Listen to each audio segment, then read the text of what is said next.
What's up? We are here at Catastrophic Disclosure Live, number 5. And I wanted to talk a little bit about this guy, Thane Eugene Caesar. And RFK Jr. has said this is the dude that he believes killed his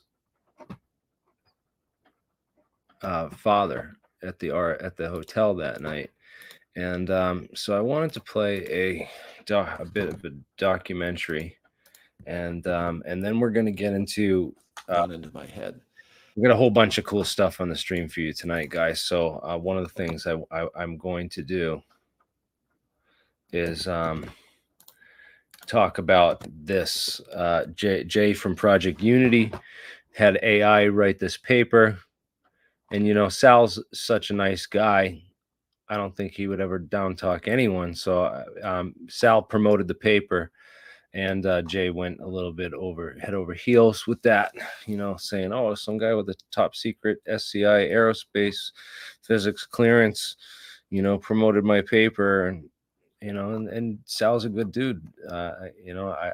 He's a brother and one of many scientists working on different types of propulsion and searching through the literature and the science on lots of these subjects.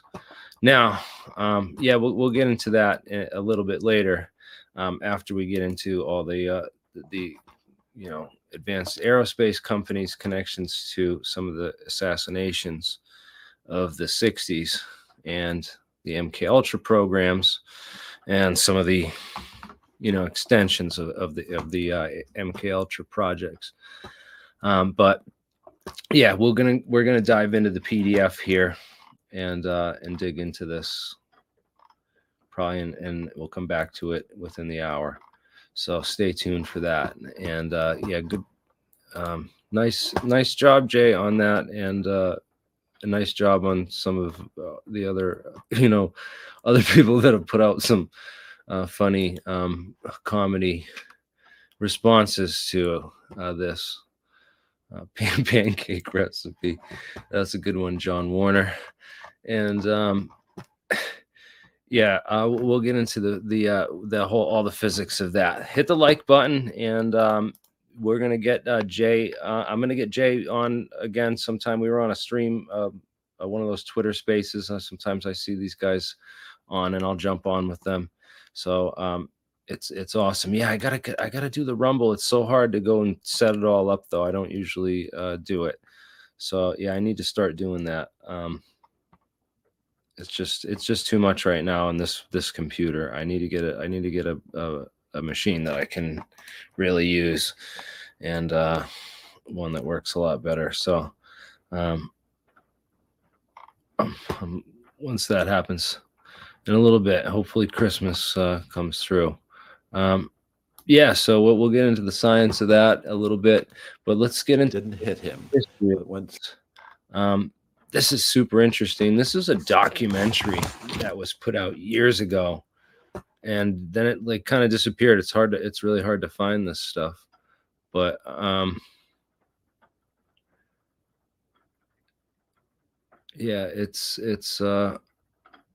it's pretty interesting. I'm gonna play just a little bit of a clip from it, starting right about here. And this is Paul Schrade, who's a friend of Kennedy's. And listen to what he has to say about the assassination.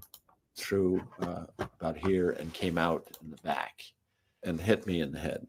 And looking at the photographs of Dwayne Wolfer wearing Robert Kennedy's jacket, passing a rod through those two holes, and I'd have to have been much taller than I am at 6'4" for that to have gone into my head. And there's no real explanation of that. According to the autopsy report, all 3 shots that hit Kennedy were fired at a sharp upward angle at a muzzle distance of 1 inch behind Kennedy and to his right. The actual shooter of Robert Kennedy was standing behind Robert Kennedy, according to the autopsy report. Sirhan was standing in front of him, face to face.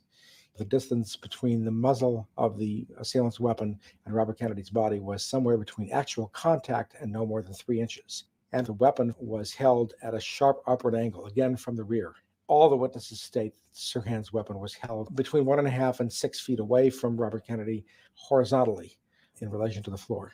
The autopsy report exonerates Sirhan. Carl Euchre is seen leading Kennedy through the pantry in this 1971 reconstruction. Euchre insisted Kennedy had just turned to face Sirhan when the shots began, that Sirhan's gun never got closer than 1.5 to 2 feet from Kennedy, and that he grabbed Sirhan after the first 2 shots. If that guy, that bullet which killed Kennedy, that was an inch away from his head, this bullet didn't come from Sirhan.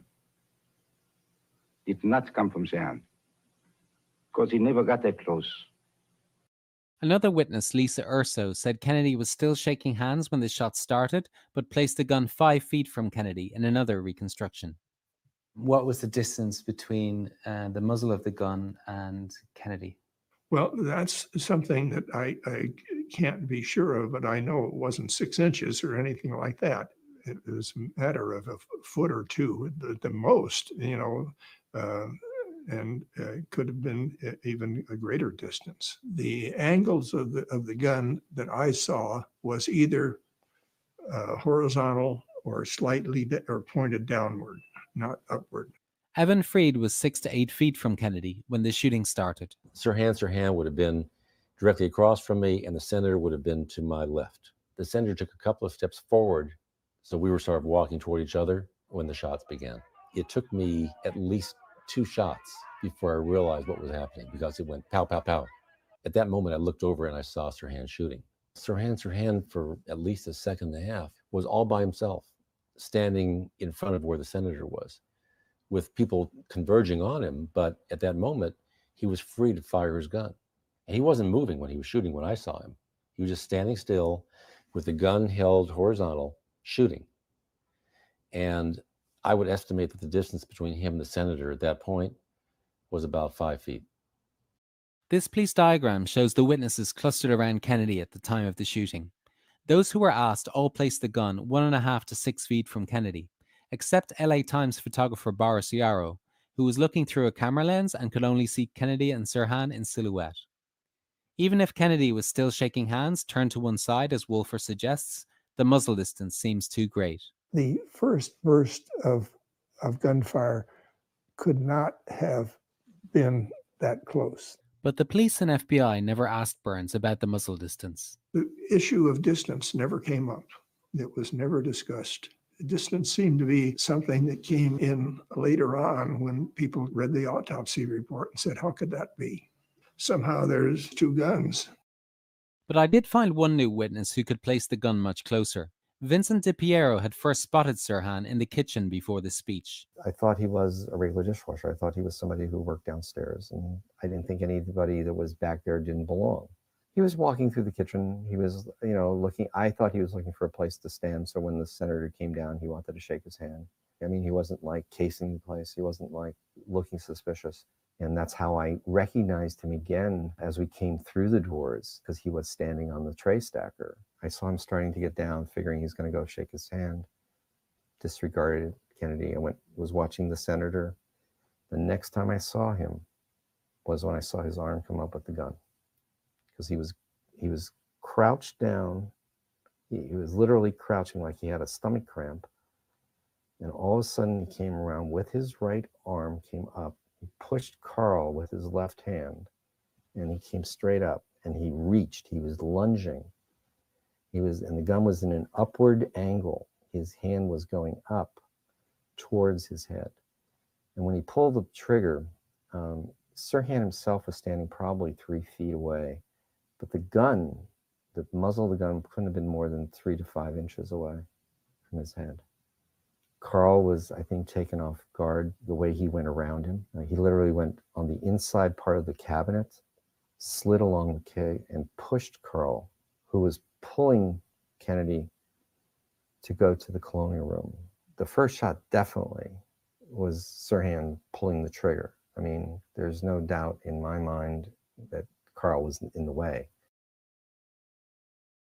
Yeah, so this is going to get flagged soon if I don't stop that and talk about it for a second, because This is key information. This is all from the documentary RFK Must Die.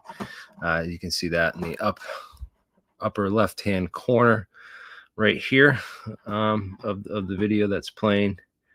And yeah, so these guys knew what was going on in that kitchen.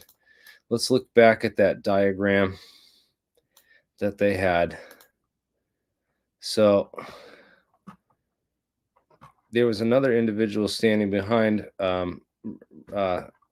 Kennedy at the time, and I believe Kennedy's RFK Jr. believes it was this Lockheed Martin Skunk Works security guard now, who his name was revealed after this documentary was made. So this documentary was made years ago, and it talks about the Manchurian Candidate.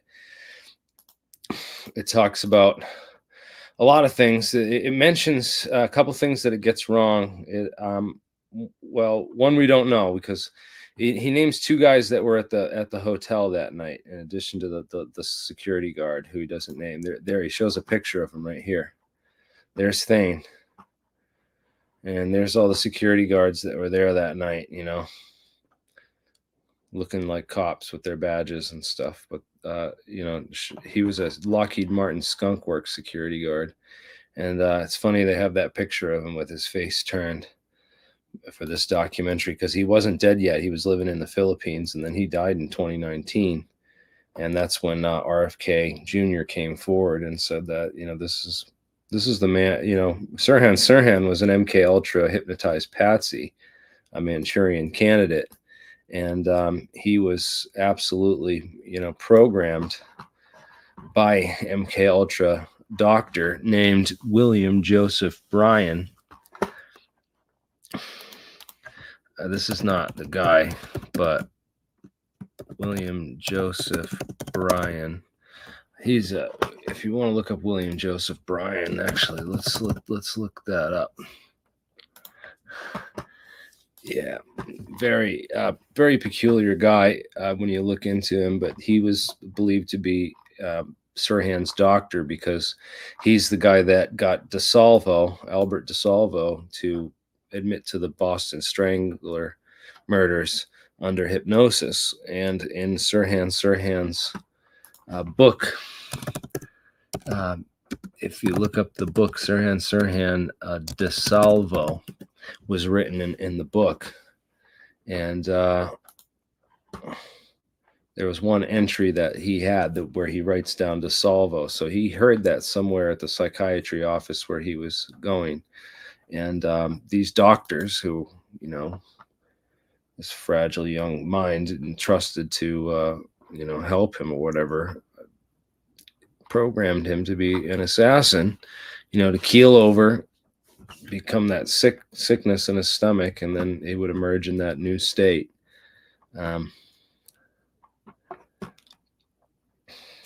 Very crazy stuff. How they got him to completely forget the assassination afterwards too.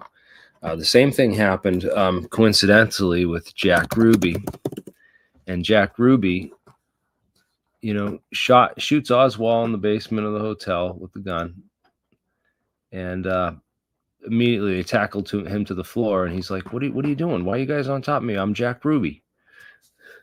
You know, what are you guys doing? He totally forgot that he had no memory of the assassination afterwards, he claimed. You know, and they just said, oh, he's keeping mum because he's a mafia guy and all this. But they believe that he was set up as a sleeper agent, you know, by these hypnotists who were able to like use these techniques to go and hypnotize people. And there's a guy I like to watch is Darren Brown. Darren Brown kind of describes how a lot of these sleeper techniques work. In some of his videos, he describes how they program these agents and stuff. He did this remarkable thing where he got this guy to mock assassinate Stephen Fry. He took a poll with like a number of people until he found one candidate he could use. Oh, you can't see this now.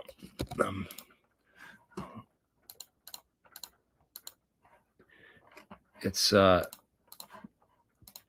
working on a number of things, guys. I got a couple interviews that I've done that I'm working on editing and putting out. But yeah, this is the video Darren Brown did with it's called The Assassin, and in the beginning he talks about how the I don't know if it's this part, but he talks about the sleeper agents and how they used to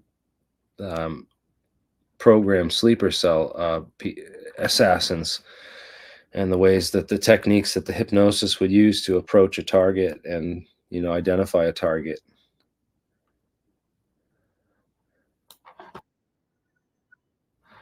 But they put the people to sleep through hypnosis. Basically, it was weird. It was weird. He did this experiment. I won't get into it because it's too much to talk about or get into right now. But people should go look into that and the techniques that were involved that he kind of talks about and says, you know, he's talked to these people and studied this a lot about what the techniques were, and he practices them in real time because it takes someone with a lot of cunning and wit to be able to do this, because a lot of it's NLP. He talks a lot about NLP, which is neuro-linguistic programming, and it's just programming people by using words or repetition of certain words and certain terms. And it's very interesting stuff about, and it reveals a lot about how the media works too, to deceive people. It's all brainwashing. I mean, that's what the CIA did for an entire decade, pretty much, from in the 60s with the MK Ultra program, right? MK Ultra had 168 sub programs that we know of. It probably had more, including, you know, they're dosing each other with LSD left and right. A number of people got, you know, dosed with serious heavy doses of LSD. What is the Winter Soldier? The Winter Soldier? I think I've heard of that. Let me just see. The Winter Soldier. Oh, Captain America, the Winter Soldier. Well, you know what's crazy? If you look up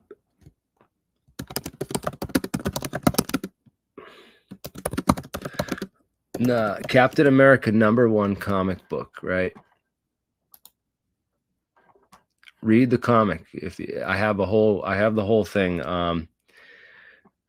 If you can find it, read the whole comic, because in Captain America #1, he's a weakling guy that's brought into the military, and they pick the most weakling person that they could find, and they give him a bunch of steroids and this super serum, which turns him into this mega soldier. And you know, they were experimenting with this stuff back in the 40s, you know, like you know, the early 1940s. And like, you can see what's crazy, some of the things that they were experimenting with steroids, you know, anabolic steroids, of course, for muscle enhancement, but also Hitler at the Olympics. Have you ever seen this video?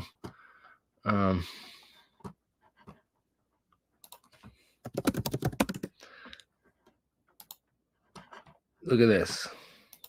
This is Hitler at the Olympics. He's high on meth. That's methed up, huh? Yeah, so they used to give Hitler doses of meth. You know, they used to give him tons of meth to get him all amped up. And just imagine that, man. He was just all like, they kept him all amphetamine up, dude. You know, let's watch that again, because he's I mean, I get excited off of competitive sports, you know, but you know, that's a little bit really excited. Yeah, man. Mein Weiben. Von Weibenstein. Well, yeah, anyways, if you read the whole comic book, I wish I could find the slides, the original. Is it? Come on, man. Nope. I want to find the one where he's given the serum. They give him, it's basically they give him steroids, and I have it somewhere, but in the archives. In any case, yeah. So that's what I have to say about the Winter Soldier, brother. And thank you for that super chat. Appreciate it. Sorry for the diversion. If anyone's not interested in old school comic books and juiced up Hitler and juiced up super soldiers and all that good stuff. Yeah, I don't know where those programs went since then. They, remember the Bionic Man was a big thing in the Bionic Woman. They had the $6 billion man, $6 million man. He fought Bigfoot. He's so freaking strong. Behind the face, the computer scene.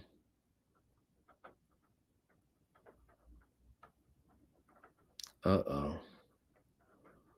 They took off his face.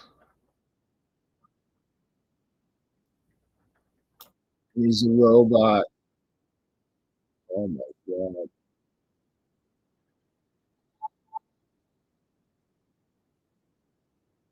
Oh, jeez. You can see like this. There's a plate on his back with underneath this jacket there.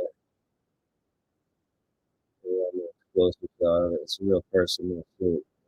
Oh no. Oh no. That's his face, supposedly. Wow, that's crazy. Well, you are watching Catastrophic Disclosure Live, ladies and gentlemen. Let's switch gears here now that we've talked about a little bit about back to the.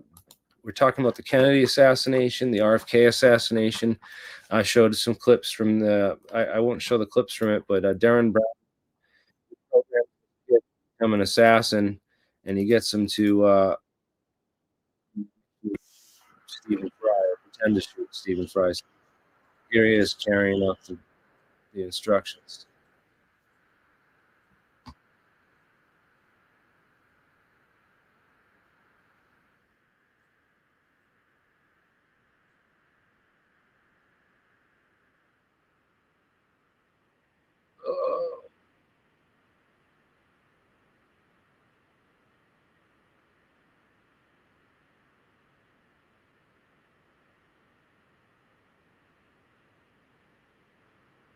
The woman in the polka dot dress gets up and she leaves.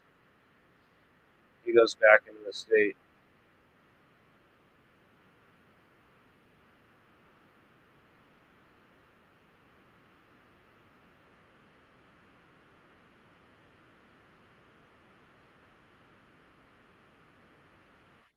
Yeah, it's a honeypot trap, dude.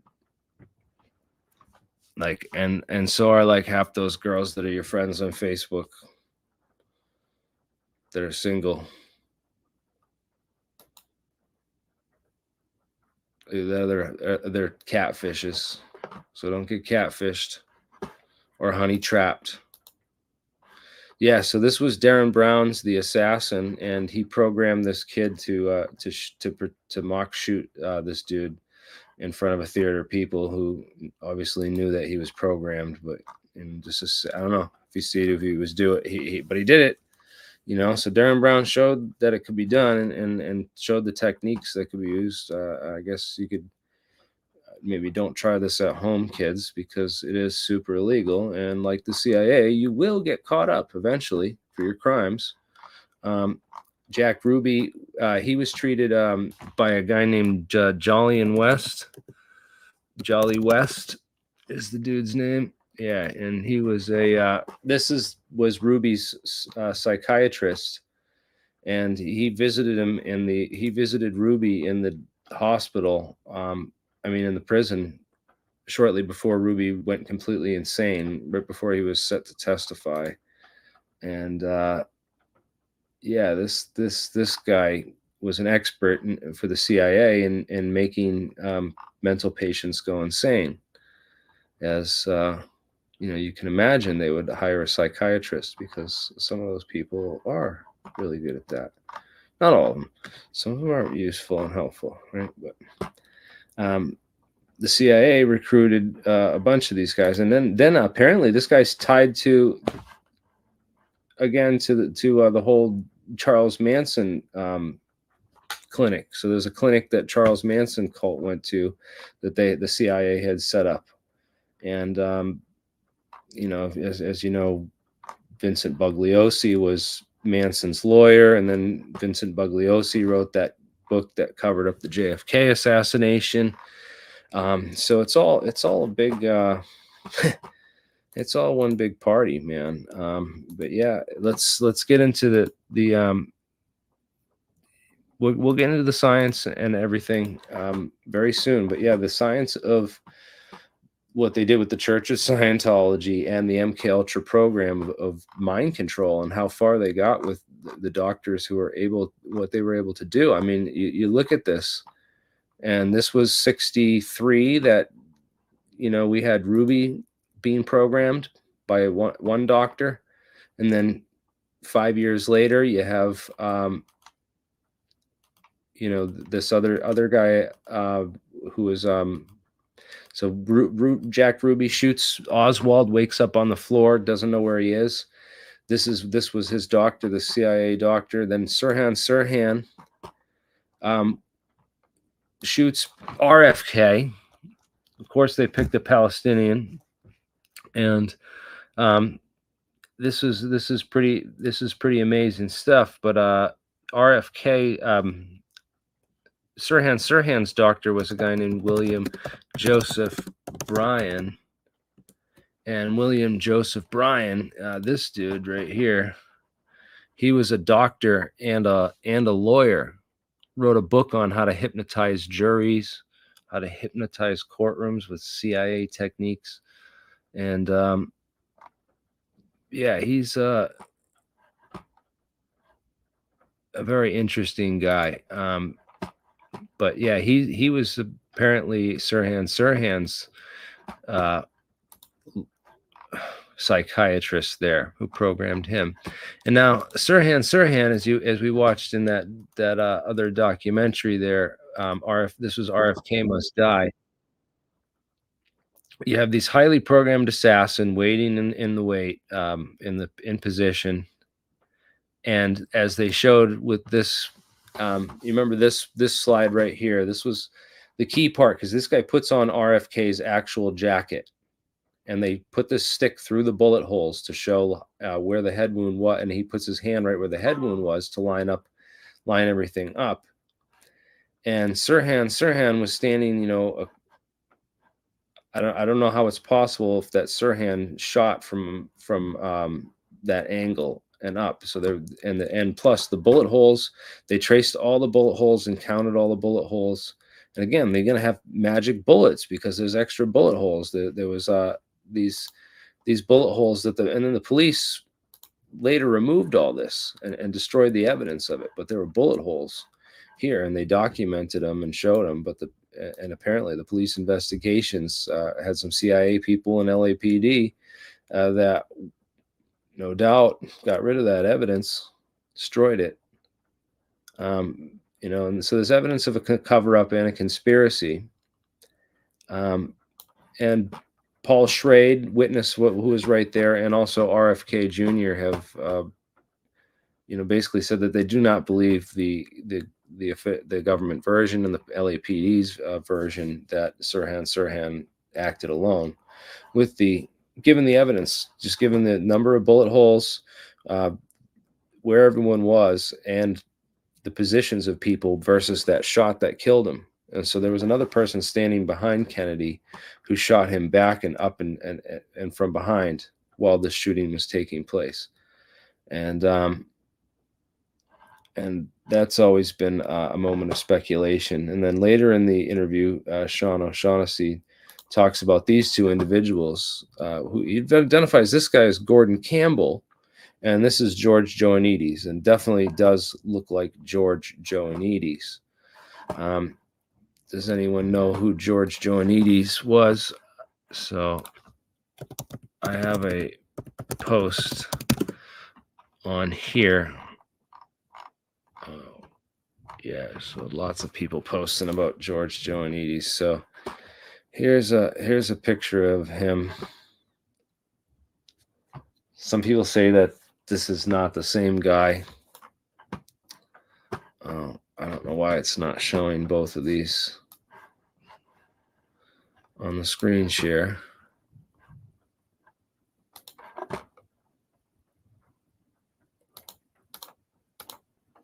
Let me just see why it's not entire screen.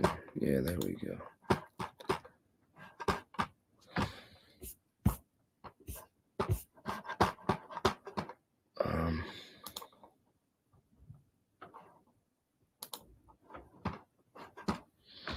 Hold on a second. I didn't find that thing again.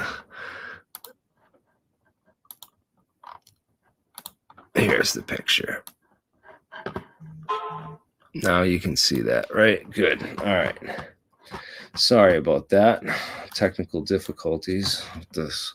And then I can't zoom in on it because it's, but whatever. I'll shrink it down and move it over so people can see. Maybe it's the same guy. I think George used to wear bigger glasses. Certainly had a lot more hair here than in 68 than in 81. 1981, when this picture was taken with, this is Inman, Bob Inman. And, you know, Bob Inman's the kind of guy who's never found a secret that he didn't want to keep even more secret. He's just one of those guys. Oh yeah. Well, I'll give you the link right here to join right now, man. If you want to jump on. Sorry about that. And there's no Zoom link, but you can jump on right there with the link and get some Catastrophic Disclosure live on, and help me analyze this paper, man. Let's jump into that next. Now that we're done with all this JFK, RFK stuff, you know, RFK Jr., if he gets in president, I hope he reopens the investigation into this and gives the American people the truth, because that would be a good start to a lot of this stuff once we fully revealed the extent of that MKUltra program and the mind control tactics and techniques that were developed under the 168 sub projects of MKUltra. But yeah, let's switch gears here now and get into this new paper from Jay, Project Unity. Oh, hey, how's it going? And I see some people better, back. could be worse. So let's see what we got here. Yeah, so I don't know what the prompt the titles. So first off with AI. AI at present is not generative. It's not creative. It's generative, but it's not creative. So it'll take a bunch of stuff that exists and mash it all together like I don't know. It'll just mix it into a homogeneous mess. But a lot of AI is it's not. It doesn't. Large language models don't have an intuition or a true understanding of what they're doing. They're just mashing words together based on the probability.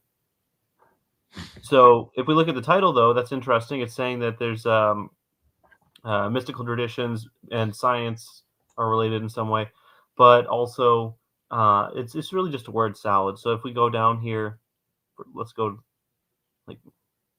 just scroll through quickly. Okay, so whatever.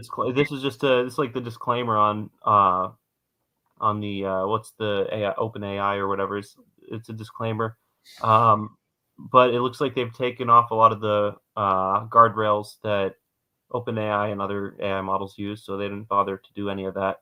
So it's But clear he prompted it to take seed ideas and introduce and push them into extremes of abstraction and conceptual development. Okay. yeah.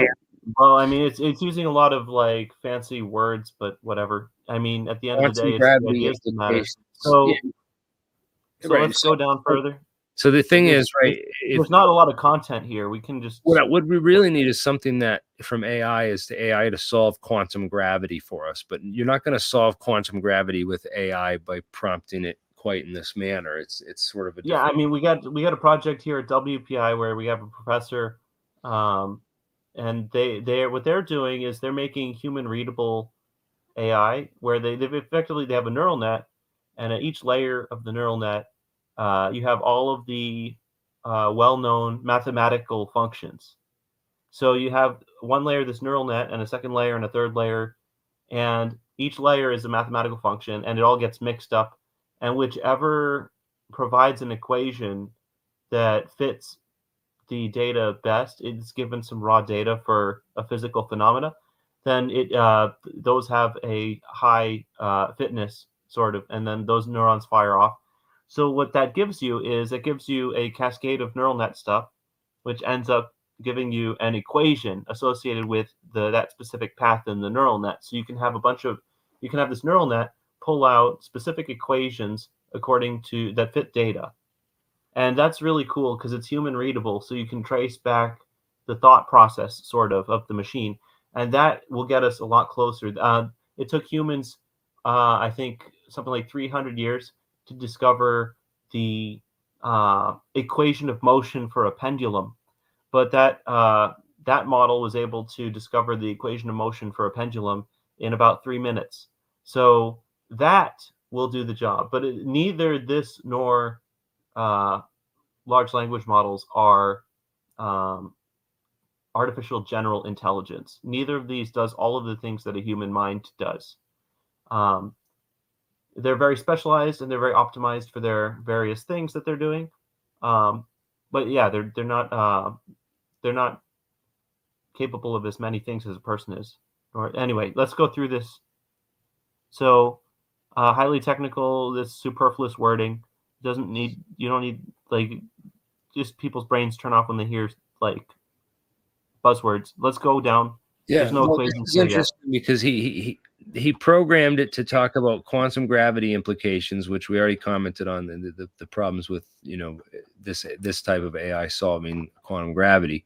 Then it's only garbage in, garbage out. It'll just do whatever is on Wikipedia. Basically, it'll just take in whatever humans throw at it, and it'll say the same sort of stuff mixed up together. And maybe you'll get a few useful connections out of it. So it is useful for rubber duck debugging, as they say. So sometimes a person will you just like type in a thing in a chat bot or whatever, and it spits out some recombination of the words, and that unlocks realization in your brain, which that you can then use. And right. that's where large language models are helpful to science right now. Is it just like jumbles up your it puts noise into your own neural net, which can help you figure out problems, but like it's not going to find it on its own yet. It's not there. So let's keep going down. Well, he has geopolymerization dynamics, which is kind of like a funny colorful buzzword again for the idea of that ancient architectures. This is the idea that the pyramids, right? That whole French group that thinks that the pyramids are ancient concrete.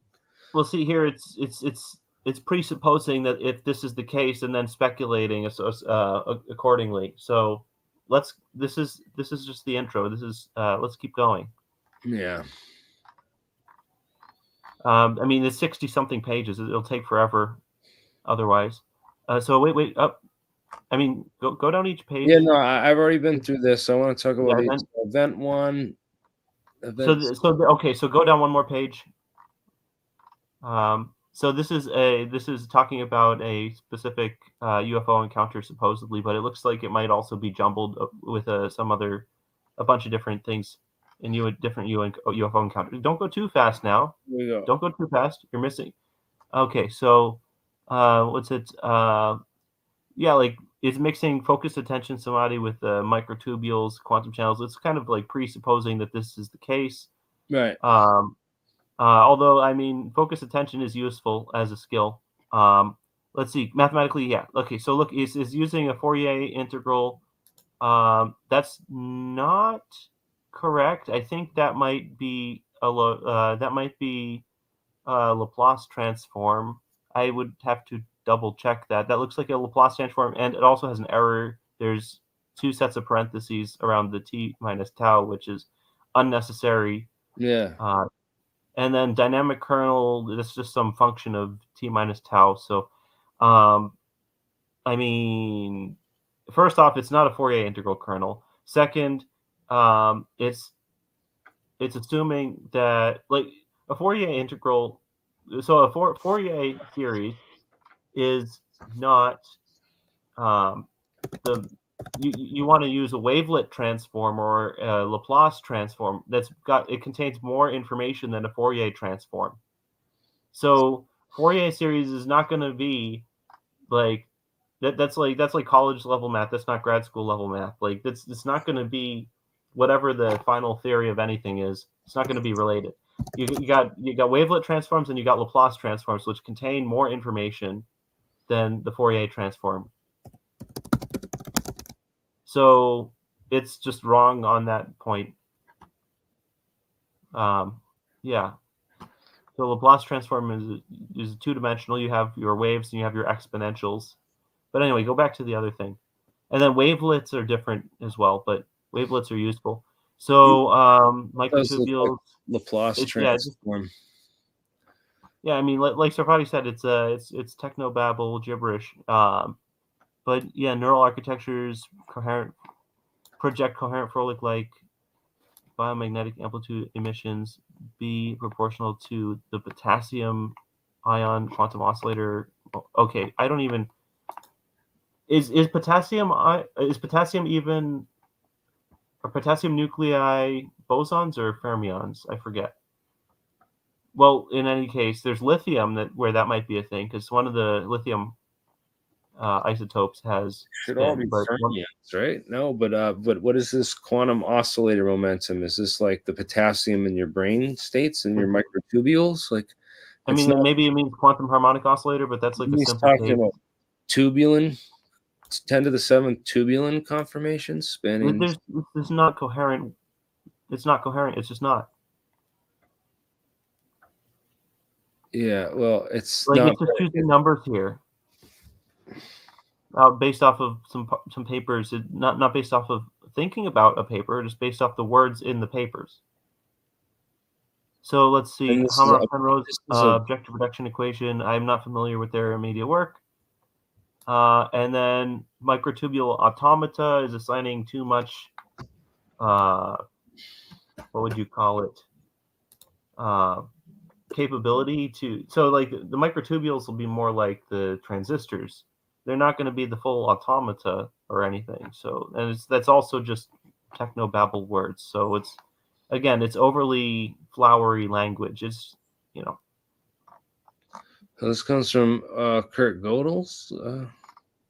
Gödel's got some good books. I need to read his Gödel-Escher-Bach book. Yeah, I get more into this Penrose Hameroff stuff. This sounds some interesting ideas about consciousness. But go back to the paper. We have many more pages to cover. Yeah, I'm just trying to get into like some of these terms to see what they're, So some of this is real terms, but the way that they're it's all real. It's all real terms. It's just they're used together in nonsense ways, and unless you know a little science, you might not know that. You might just turn your brain off and assume, oh, okay, it knows what it's talking about. But that's not what large language models do right now. They're not there yet. Eightfold quaternion geometric, that's not right because quaternions are fourfold. Eightfold would be octonian. Octonian, yeah. So that's also just wrong. And it just makes every other paragraph is an error like that. So it's a mess.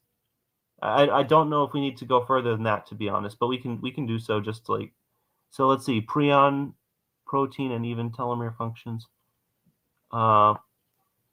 into account for the complicated picture.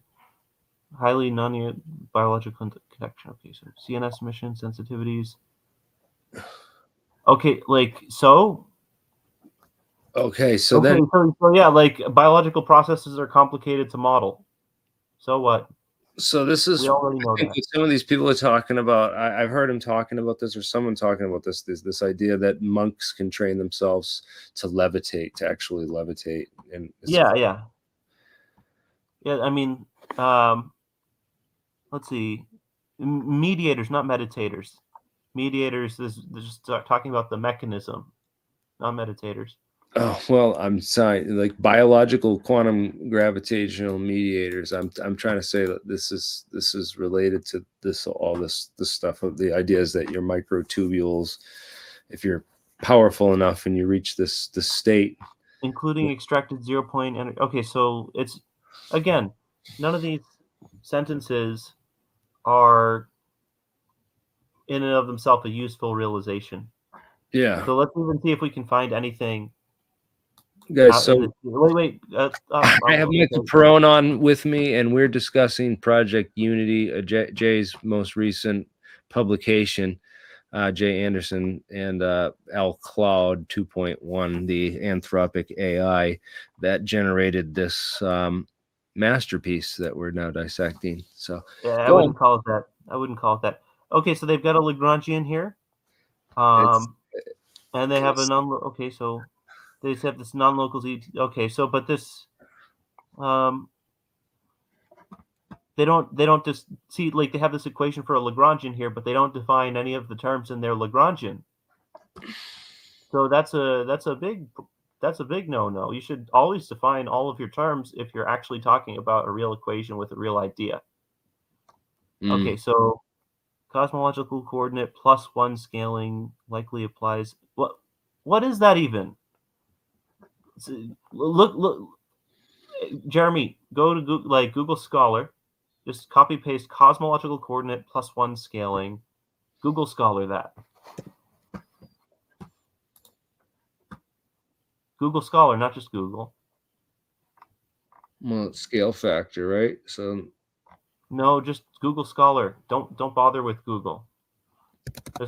That's Google will just find this most similar thing. Wikipedia is pretty good for physics stuff, like no exact matches. Yeah, that's not a thing. Cosmological coordinate +1 scaling is not a thing, as far as I can tell. And it's a stretch to say the Wikipedia page was related, I would say. Yeah, implying potential transcending locality frames. Parker. What does transcending locality frames mean in this context? It doesn't go into it. And then the sourcing of the paper is I mean, it talks about Parker et al., but is there a bibliography on this? Let me just see. That is a good question. Oh, hey, look, it does have. Are any of these papers real papers though? Maybe they are. Maybe it's smart enough to spit out real papers.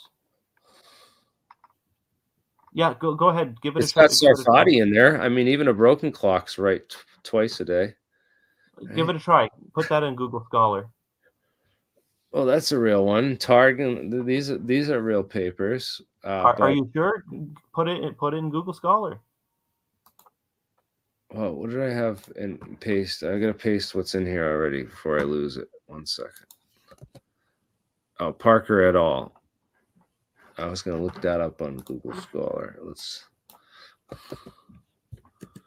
No, that's not going to get you what you want, Jeremy. Put in the title of the article. Yeah, I know. I was gonna look for Parker et al. Up on here. So you give me too many things to do at once. So I'm just getting a little. All right, here we go. Okay. All right. Yeah, no, that doesn't appear. Oh, nope. I don't think it exists. It's a made-up paper name. That's what. Yeah, see, that's what. Like, I actually tried this. I was curious if ChatGPT could do this. So I asked ChatGPT to find me article titles, and it just it'll hallucinate article names. This is a very common thing in large language models because It doesn't understand the concept of a title. It just says, okay, these words are found near each other. So I'll make something that looks like a citation with words that I would expect this citation to have, probabilistically. It doesn't know, okay, I need to go out and find, and in fact, it cannot search the internet, I believe. Large language models are static, and they don't add to themselves, and they don't just look up data on Google yet. I mean, Google thought that that would be a dangerous feature to add to them, possibly. So, like, it's not gonna, if you ask it for paper, just pick another random one. Like, again, it cites that Parker et al., right? But there's no Parker et al. Like, there's no reference to anything of what he's talking about, and then it's not listed in the references anywhere. Oh, that's interesting. Yeah. Remember? Sorry, I missed that. That's a good point. Yeah, so I wanted to get back to that and point that out as well. So there's just so many problems with this, Jay, and I'm like, yeah, this isn't a real paper. Anyone who's got a little bit of scientific know-how knows that this is garbage. I'm sorry. Yeah, garbage in, garbage out, man. Yeah, I mean, a scientist could look through this and AI is still scary. It could be inspired. It could be inspired by the noise. Like if this piece of paper here, if this puts together some interesting concepts in an interesting way, maybe a scientist will look at it and be like, hey, that's interesting, and get something out of it, but it will not directly discover anything new or interesting. The AI that we set up was made. Oh, yeah, this guy's totally right here. AI will be the biggest misinformation campaign, because you can just make, now that AI is good enough to do this, you can just anything, any video, any audio, any image, and any text can be faked. So basically, now that we have AI, do not trust anything on your computer screens. And you can even fake math. Don't take anything on the internet or on the TV for granted anymore. It's not, we're past that point already. Old textbooks in a library, good to go. Old documents in a library, they assume you won't look there because they assume most people are lazy, so they haven't cleaned up libraries yet. But maybe they will. After it gets really dystopian, maybe they will. So, like, go get copies of old books, store up real knowledge as best you can, and we gotta fight the creeping encroachment of dystopia, because if we lose all of these old, like, literally, like the old dynamic nuclear orientation papers, there's like the original Overhauser paper by Mark was looking for that. Most libraries don't even have like Overhauser's paper or Maxwell's original equations or any of this. Okay, rant over. But yeah, if you're out there and you just want to do a little thing to help, go save some documents out there that are like original documents, because they're coming for them, and they'll flood the internet with AI, and then people can't tell the truth anymore, or they won't know how to discern it. And these books and old texts that aren't on the internet, that is our grounding to reality now. Anyway, grounded science, that and the science. Yeah, you can't fake that. You can always test science yourself to verify that it's true. Yeah. So thank you, Michael, for being the scientific, the to nerd out with us and go over that. That was great, man. Happy to help. And I mean, it's still valuable. It's still a valuable document if you want to just look through it and you have some scientific background and you're looking for some inspiration. It could still be helpful for that. Like I said, rubber duck debugging, they call that in programming, at least. But you can do that for physics and science. So geopolymer theory. Oh yeah. Well, geopolymers are real, but they're probably not the pyramids. Although I mean, I'd love to go to the pyramids, like, eventually, and like maybe even demonstrate this. But probably not. So I mean, you can just There's you this can make geopolymer. Geopolymer Institute, and of course they're saying that it's geopolymers, but there's a bunch of other people that have tried to confirm the work that this institute and these people have done, and it's. Oh, you know what, Jeremy? We can maybe disprove this today. Look up if there's been any studies on the geological studies on the stone at the Giza pyramid. Because if it has microcrystalline structure, if it's not amorphous, if it's not a zeolite, then it's not geopolymer. Geological study. Yeah, I had the. Oh, that's not quite what we want. We want Giza pyramid stone microstructure. See if you can look up that stone microstructure. There you go. Microstructural evidence of reconstituted. Oh, wait. That's interesting. Go back.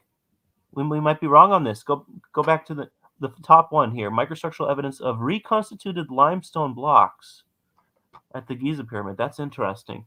It's not really geopolymer. That's cement, but I could see where that might get confusing to some people. Well, again, you got to look at who the publisher is and who it's from. It's again True. from this Geopolymer Institute paper. Go up. How many citations does this one have? 2006. So 41. Go back button.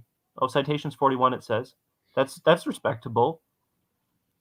So there may have been cement at the Giza pyramids, but go back, Jeremy. Let's take a look at the other articles. Mm-hmm. Great Pyramid debate, sustainability problems, revisiting the construction of the Egyptian pyramid, decaying patterns of. Nope, that's not what we're looking for. Oh, go down.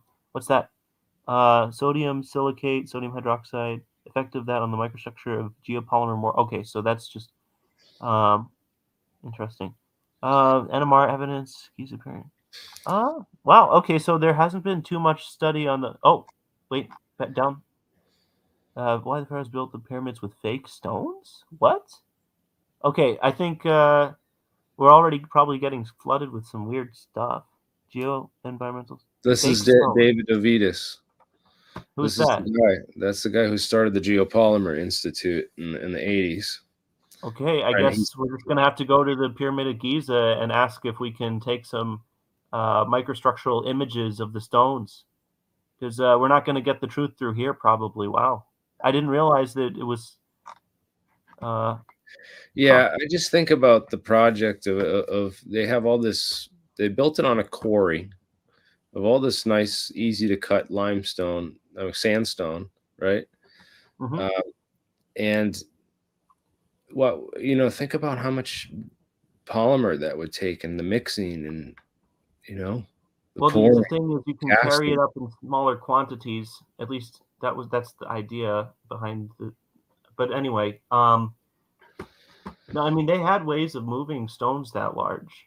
Yeah, there's that guy. You ever seen that the guy? People don't give the ancients credit enough for how clever they could be. Yeah, man, move. Yeah, exactly. Yeah, leverage.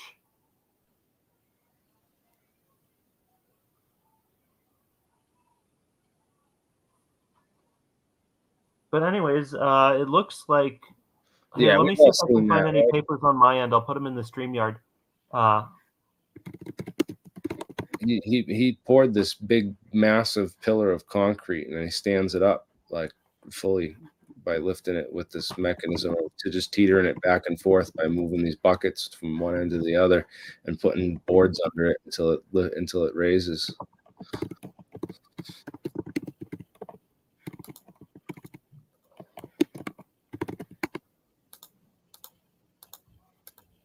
Teeter it on that. Evidence for reconstituted limestone at the Giza pyramids. I'm just looking through the papers myself to see if I can find you anything. Granitic pictographs in southern Egypt. That's not. Microbial deterioration of sandstone. Maybe sandstone.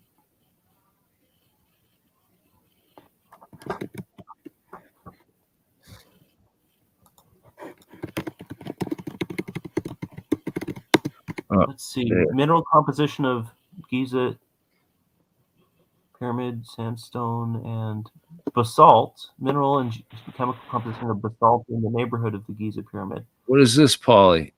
I'm sitting here at this turning rock, this turnstile. I'm looking at this blowhole where the bottle's missing. Edward Lee Scoutman was dumping his rocks to levitate them, thing like this, and this guy found it. But that's not true. It's really proof of it. Interesting. It's really a jug, like a whiskey jug.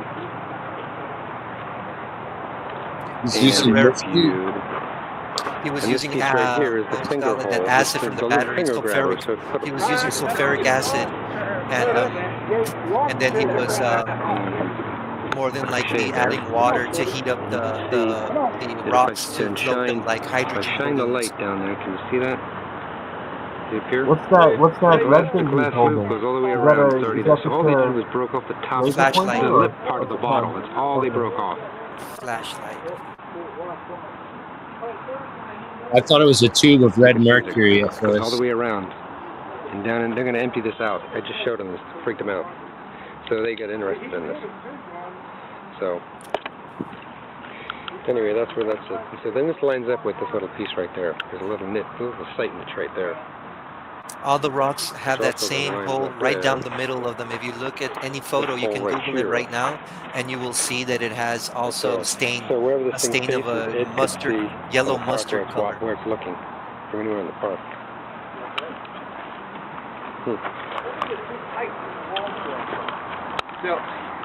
That's it. Well, that's super interesting. Can you tell us any more?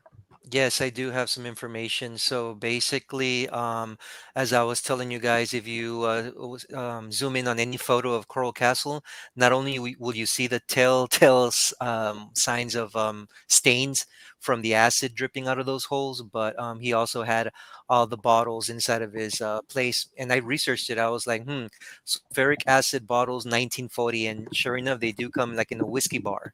And you could see them straight in his pictures of Coral Castle. It's all there. And also, I wanted to point out that his barbecue grill has no stains of any type of fats or oils that would normally drip off from animal fats or meats. So I'm pretty sure what he was doing was heating up yet another bar that he would then insert in the middle of the rocks, which would cause the heat to emanate even more. But I think, remember, he was working at a particle level, at an atomic level, because he was breaking them down with that sulfuric acid, and then he comes in with another hot bar, and boom, he probably made them. At least he would change the density. I know that for a fact. And one last thing, there's also another clue. He has a door where he actually puts the word sun right down the middle. So I was thinking, why would he put sun in that square? It just looks like most of his squares of his rocks. And sure enough, that's when I knew. It was like, he was trying to tell you that you got to put hot right down the middle and make it emanate from the center to the outwards. And it just they'll probably float. I don't know what to say to that, but I found some microstructural data about the Giza pyramids. If we want to look at that, we'll come back to this. Yeah, that sounds interesting, man. And there was a whole Coral Castle mystery solved video that I watched years ago that went into some other ideas of how he built everything. But I've never heard that one. I'll have to go next time. I'm gonna go. Well, it is a genuine mystery as far as I know, or maybe the stones were already arranged that way. I have no clue. There's a couple big ones that are just massive. So, but he definitely moved them all pretty much by himself, and pretty wild. That video from that gentleman, I got super lucky. I have no idea when I found it, but I downloaded it off of YouTube, and I believe it's gone now. It must have been taken in 1995 or maybe 2001. 2001, I believe. It's a very early video. Hey Jeremy, does this link work for you? It had some Saudi Arabian stuff in the PDF link, so I don't know if that will work. It seems like it didn't. It might not have translated properly into. Yeah, there we go. Perfect. Microbial deterioration in Osirian sarcophagus chamber. Oh, I'll get Yeah, back so to if we it. go down, we can see that the stone in here is indeed sandstone, and it has some X-ray diffraction data and spectroscopy data to double check that. I mean, the composition is what they believe it is. So yeah, now they're inspecting. Oh, the Syrian's tomb. I don't know if that's actually at the Giza site. So this might not be ideal. But yeah, they have X-ray micrographs, and they have photographs of the microstructure of the sandstone. And they say with the, oh, hey, look, there's compositional. Let's see. So there's silicon, sodium. Interesting, actually. That's a lot of sodium. I wasn't expecting that. Carbon. So there's life in there. Carbon and oxygen, nitrogen. So there's a lot of microbes growing on the surface of that. Magnesium, aluminum. Wow. I mean, that's surprising to me. Could be sodium silicate. Wow. That's peculiar. That's a very high sodium reading, actually. Well, I guess we'll have to look into it more. This is actually not. Oh, and there's calcium and potassium too, and those go into geopolymers as well.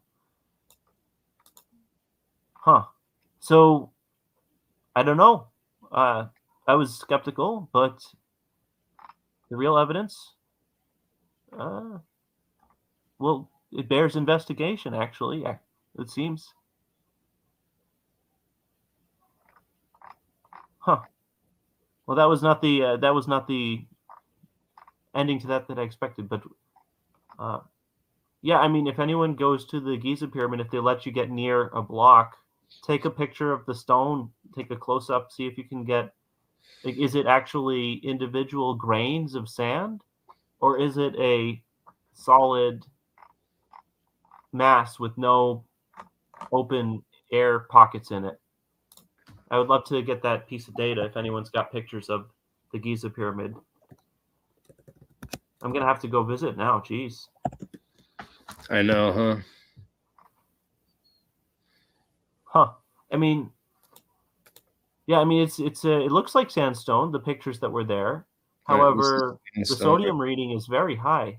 And you can always add sand to a geopolymer. Well, I don't know what to say about that. Right. There's your aggregate. Yeah. So, yeah, I don't know, man. I don't know what to say to that, man. No, we're gonna have to go do more investigation. Yeah, we'll do a deep dive on that later. This might help our recipes too, man, because we tried to make this stuff in the lab a couple months ago, back in July. Yeah, and it was still water soluble. None of it was water Well, soluble. I think we just didn't let it dry long enough. Really? It says, I want to try so dry. Well, I have those other samples up top too. I want to try and bust those out of the cups. We still have those left over. Those have been drying since July. Well, they've been dry. I mean, once there's no water in there, they're not going to change much. Well, I want to see if they're water soluble, like little rocks. So. Oh, yeah, that's good. That's a good point. Yeah, we could give that a try. Yeah, because we made some of these things back in July, and just to mess around with some of the formulas, we made what's called water glass, and if you dissolve a bunch of. I'll step out, Jeremy. You had your other fellow talking about Coral Castle. You can bring him back. All right. Yeah. I'm gonna head out for the night, probably. All right, cool. Well, this is awesome because we can dig into all these topics with some real science, and instead of just asking an AI bot to throw a bunch of word salad together for us. Yeah. Thank you. Let's poke through the AI stuff a little more while I'm still here. Why not? If it's still up. Yeah, I mean, it's got a couple things in here about networks, epidermal cell graphs, bioelectric, whatever. Let's see some. Oh, there's a. Well, that's not correct. EM outputs. It's trying to say curl, but it forgot the L.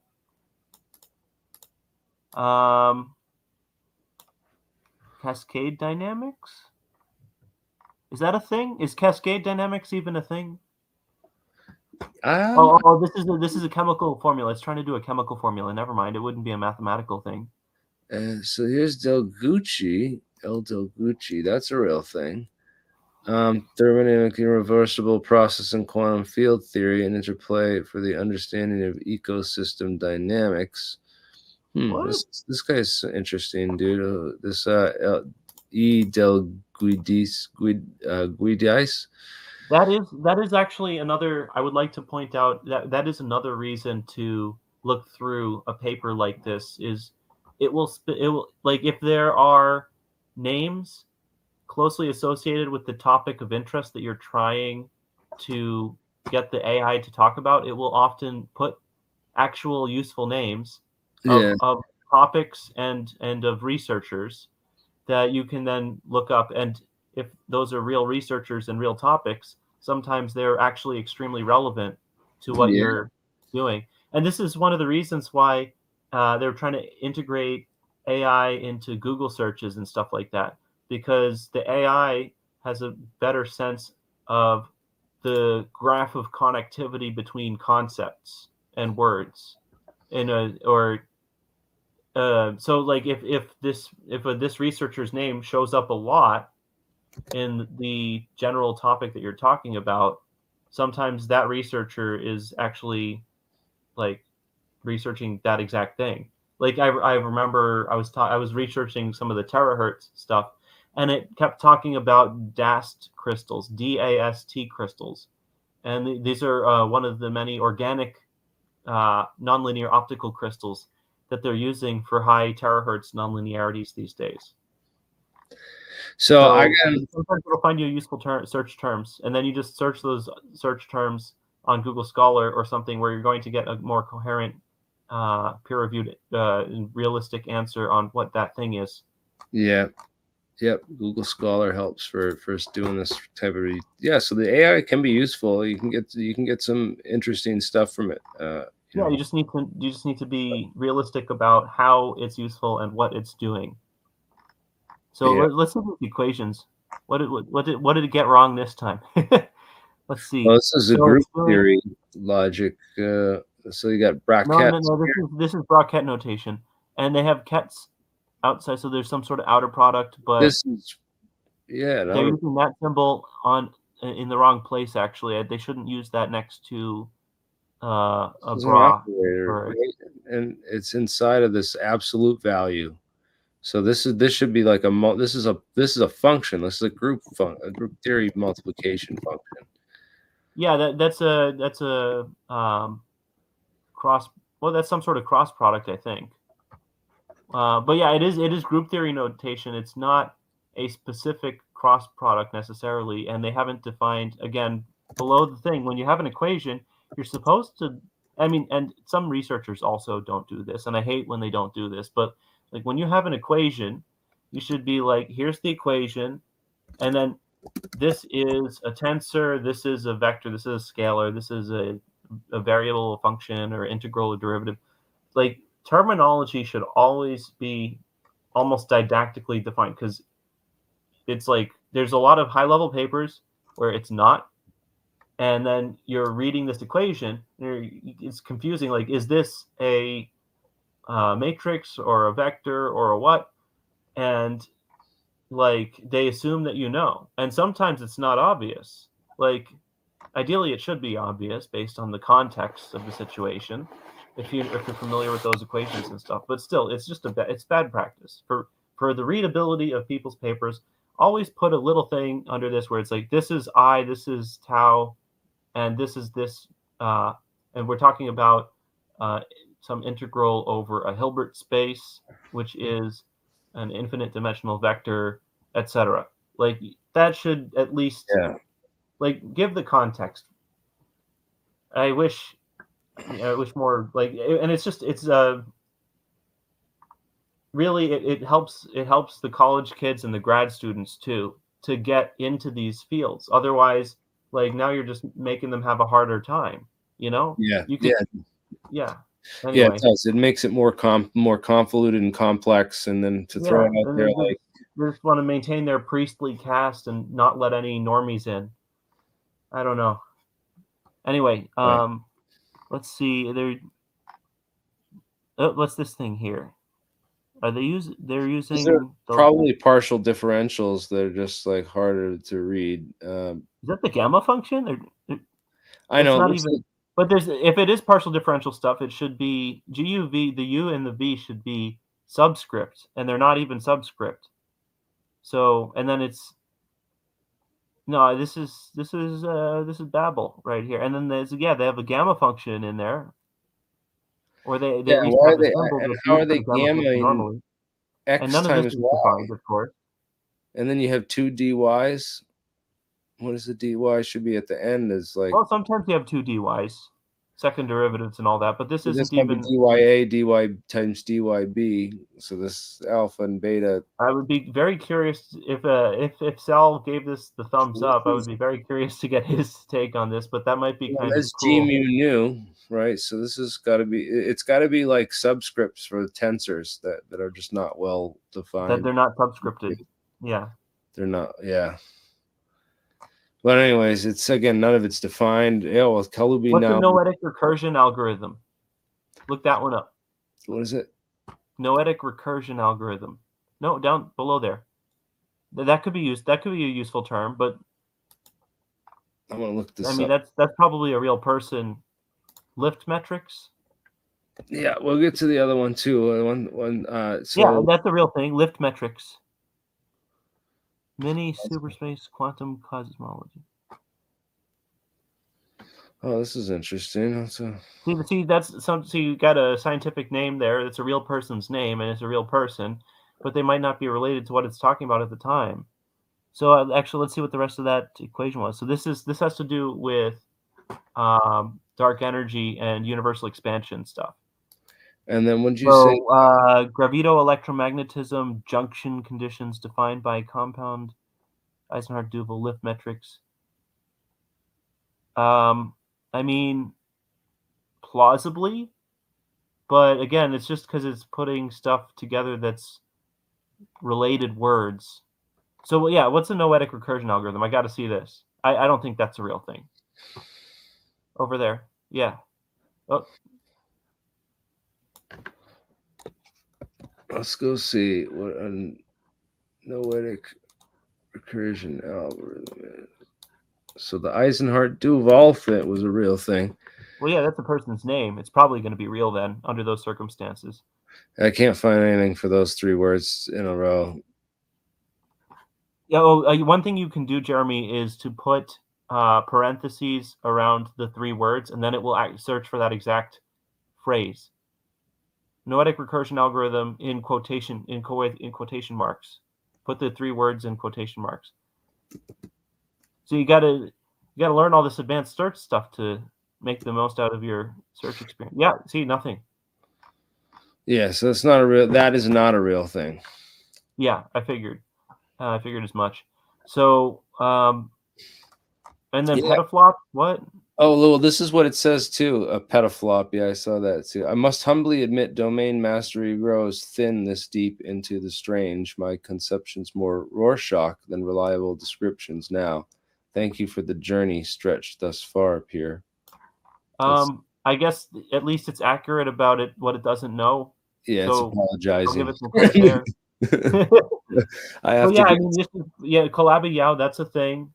Apparently, that Dusseldorf, whatever it is, Eisenhardt-Duval lift metrics, like that's a real thing.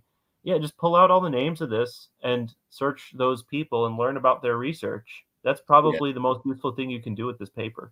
Yeah, but don't believe in it. Don't get into any of the connections here, and because it's just, it's just. Yeah, it's just not. It's not great. It's Thank you, Conflazart. You're not gonna get like new math and physics from from this type of large language model. And like the AI that I described that used the functions in a cascade of neural net stuff, like that, the input to that is raw physical data. It's not articles and papers and stuff. Anywho, I should head to bed. So. One more question before you go, Michael. I had a guy contact me recently in an email, another one of these Q type fellows, because we've been calling for disclosure and people to send us information or anything they have. And this guy said he worked for one of these contractors and overheard them talking about how this thing worked. And he said it's a popped phase conjugate mirror. Like it's, what does popped mean? Yeah, the popped thing. I was like, what is it? What do you mean popped? I didn't Does quite. he mean pulsed? Yeah, like is it Would it be pulsed? pulsed? Because the phase conjugate mirror is also something that's steady state phenomena. If you just pulse the barium titanate crystal, it's not going to become a phase conjugate mirror. You have to pump the thing, and when it settles into its steady state, you have your solution state for the phase conjugate mirror problem, the inversion problem for the reflection. So it's like the pumped Frolic. You know, did not popped. Did he mean pumped? Because if it was a pumped phase conjugate mirror, that makes sense. Because all of these exotic states of matter must be pumped. It's like you have to add energy in, just like when you're making what was it called again? The driving function. So like the phase conjugate mirror is one example. Time crystals are another example. What was the term? Look up time crystal on Google Scholar again. I'm forgetting, but there's the terminology that they were using. And on Google Scholar, it'll probably come up with the time crystals. For what do you want to look up? Time crystals and time crystal. What is it? Discrete time crystal. There's a terminology that goes with it. Floquet time crystal. Yeah, see, a Floquet time crystal, just like the Frolic condensate, just like the phase conjugate mirror, Floquet time crystal means that this time crystal is pumped. You're adding energy into the thing, and it's dissipating that energy. And in the process, you're getting this thing that behaves like a quantum time crystal, even though thermodynamics would prefer that it not exist, because you're using non-equilibrium thermodynamics. And when you're not at equilibrium, none of the standard thermodynamic assumptions apply, or fewer of the standard thermodynamic assumptions apply.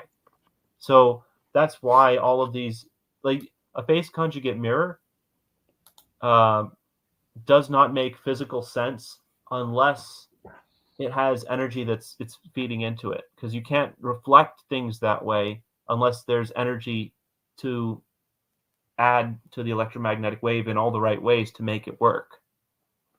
So all of these systems, all of these advanced coherent states of matter that we're working with at room temperature now, they're all chemically, mechanically, or electrically pumped systems. So yeah, that makes perfect sense. Non-equilibrium thermodynamics is the big frontier right now. And if there is something that has really exotic behaviors, it's probably there. Because all of the equilibrium stuff is fairly well understood at this point.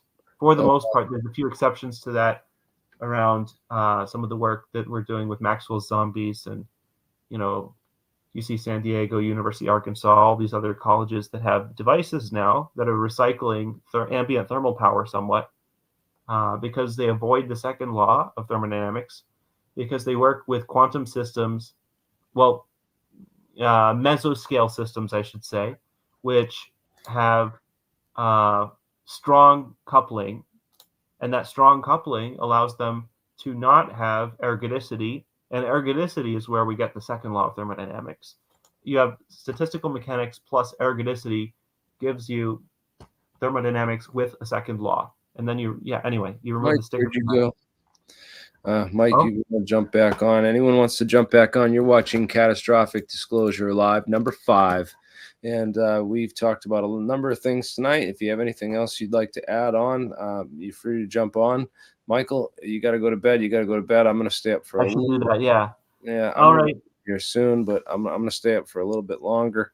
And we'll see if any Mike was on and then he fell off, but he maybe he can come back on and talk more about Coral Castle. I'm just no expert with that, and I kind of honestly I missed a little bit of what he was saying with the sulfuric acid, so I didn't know what to add to that, to be honest. but I'll listen to the replay and I'll see if I can piece anything together from it.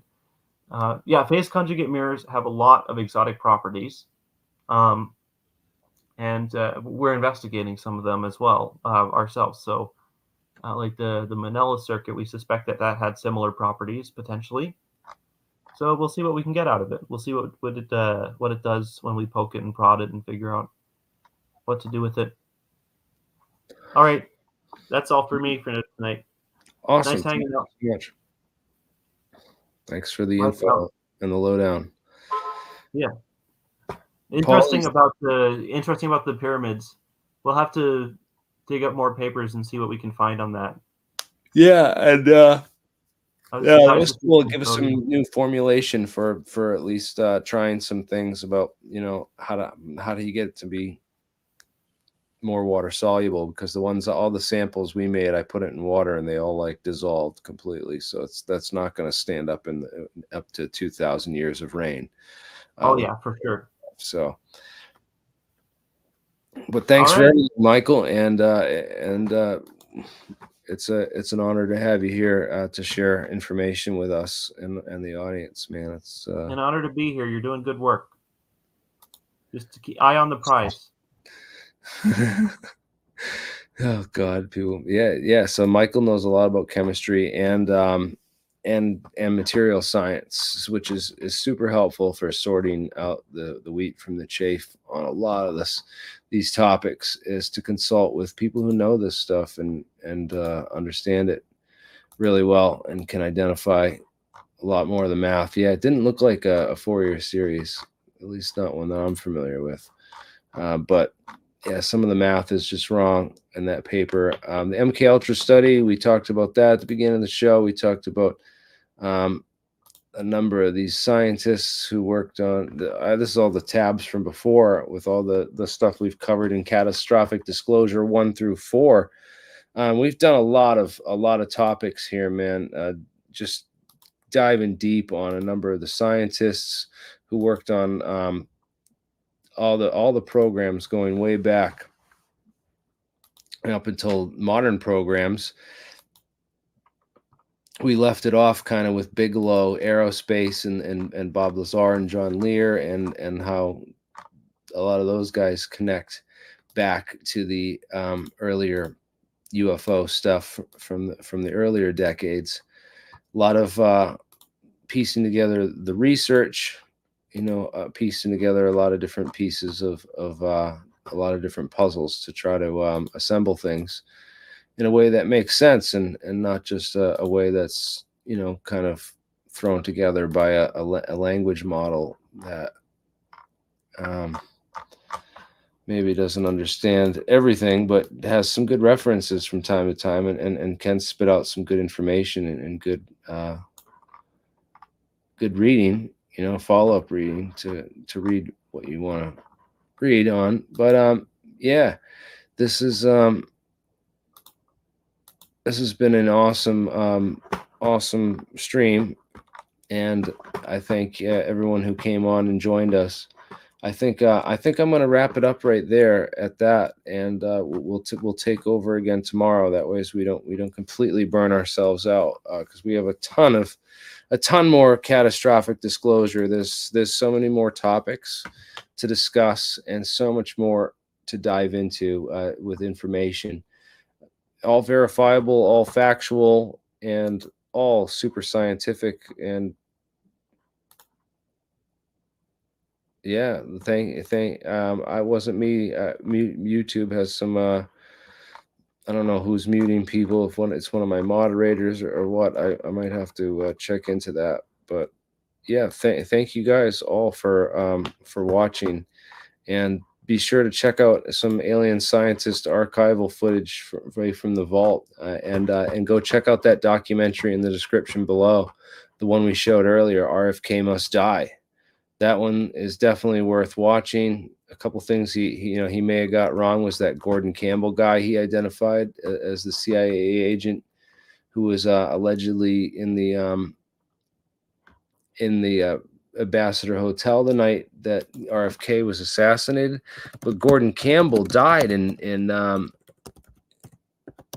Yeah, Gordon Campbell, CIA.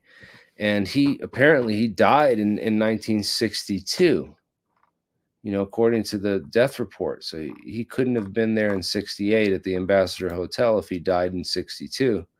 But what if this dude was such a deep state assassin that he went into retirement and faked his death? And then, they brought him out of retirement to go take care of this murder. And then he goes back into retirement. I don't know. I just wonder about some of these things. And, the whole history. Yeah, his death certificate says he passed away on September 19th, 1962. So he couldn't have been there in Bobby's assassination in 68. So there's, some discrepancy of whether this is actually George Joanides in the hotel. And then there's other pictures that show a guy that looks just like David Sanchez Morales at the hotel that night. So it's interesting. There's a number of people that look to be like they were CIA agents involved in some type of conspiracy to kill RFK. But again, I hope that whoever gets to be president is someone that will open up an investigation into these unsolved murder mysteries. And because, it's time, man. It's time that people woke up and realized all the things that our government has done and lied about over the years. The UFO file is real. There's a lot of disinformation, a lot of grifters out there clogging it up, and I'm dedicated to you to investigate this to the best of my ability, get the best scientists, the best experts on this topic, and to try to bring the best information out. So please subscribe, like this video, and share this video. Anything you can do to help the algorithm, it really helps a lot, a ton. Guys, the shadow ban's incredible. They've already taken note of the momentum that this program's gotten and what we're doing here, and they're putting things into effect. So join us tomorrow, and we're going to keep doing these disclosure streams until we get catastrophic disclosure, until someone jumps on. And there's that StreamYard link again. And if you want to jump on and share anything, please join the after party. We're going to be talking about Edward Leeds Scallon and a whole bunch of other stuff. So we'll see you tomorrow, guys. Thanks. And we'll bring some people in. All right. Have a good night. And we'll talk to you backstage if you guys join us. Thanks so much.